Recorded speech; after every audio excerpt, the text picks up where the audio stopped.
The phone screamed, not rang, screamed. A bright rectangle on the kitchen counter.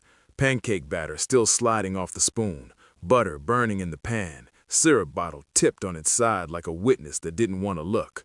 Last night was wild. 3 seconds of silence. My son read it out loud. "Mommy, who is Brad?" The pan hit the tile. Oil jumped like it wanted to escape too. She went pale first, then red, then nothing at all. My daughter's chair scraped back. Small feet ran down the hallway. A door slammed. The smell of burnt sugar turned bitter. I didn't move. I watched her eyes do math. Not panic, calculation. That's when I knew this wasn't new. I told the kids to finish breakfast. My voice sounded borrowed. I kissed the top of my daughter's door and told her Mommy just dropped something hot. I didn't say what else she dropped. My wife laughed too loud. "It's spam," she said. Her hand shook when she picked up the phone. I noticed the screen was already locked. Too fast. That night, when she slept with her back to me, I stared at the ceiling and rewrote our life in a different font. New meanings for late yoga, for the gym bag that smelled like someone else's soap, for the way she guarded her phone like a passport. Denial is a small animal. It curls up and pretends winter will pass. But the message had a name, Brad. Names don't come from nowhere. I didn't confront her. That would have been mercy. Instead, I became invisible. I learned her schedule. I memorized the rhythm of her typing. I took photos of the phone when she left it face down to shower. I paid for records with a card she didn't know about. Brad had a last name, a condo near the river. No kids. They met on Wednesdays, always Wednesdays, after she dropped the kids at piano. Always the same parking garage, level 3, row C. I sat in my car and watched them kiss like teenagers who thought the world was a rumor. My chest didn't explode. It went quiet. That was worse. I printed everything, screenshots, timestamps, hotel receipts disguised as conference lunches. I stapled them into a packet and slid it into a folder labeled school forms. Strategy is just patience with better posture. The truth needed a stage. So I chose Sunday, family dinner, her parents, her sister, the kids drawn at the table, roast chicken steaming like a peace offering.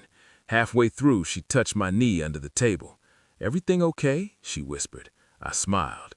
Perfect. After dessert, I passed to the folder. She opened it like a menu. The color left her face in steps. Her mother noticed first. "What is it?" I said nothing. She said, "It's not." Brad's photo was page 3. Her sister covered her mouth. Her father stared at the table like it had betrayed him too. I didn't raise my voice. I asked one question. "How long?" Her mouth opened, closed. The lie tried to climb out. The evidence blocked it. 8 months, she said. The kids kept coloring. A house, a son, a stick family with too many people. I didn't shout. I didn't throw anything. I slid one more paper across the table. A lease termination notice. My name only. I had already packed. "I'm not taking him from you," I said. "I'm taking me." She stood up too fast. "Please, don't do this here." "This is where you did it," I said. "So this is where it ends." Her father asked her who Brad was. She cried. It sounded like something rehearsed. I told the kids to put on their shoes. My daughter asked, "Is Mommy mad at us?" I said, "No. Mommy forgot how to be careful." We left. No slamming doors, just the sound of a family folding in on itself. The apartment was small, clean, quiet. The kids slept in the same room the first week. They said the walls felt different. I said, "Walls are just good at listening." She texted, she called, she came by. I didn't answer. I sent one message. "I already met Brad. He knows about us." That was the only lie I told, but it worked. She stopped coming. Silence is not empty. It's full of conclusions. Now when I make pancakes, I leave the phone in another room. The batter behaves. The pan doesn't jump. My son doesn't ask about Brad anymore. My daughter doesn't draw houses with too many people. Sometimes I remember her face when the folder opened. Not fear, recognition, like a mirror she didn't know existed. I didn't win. I extracted myself.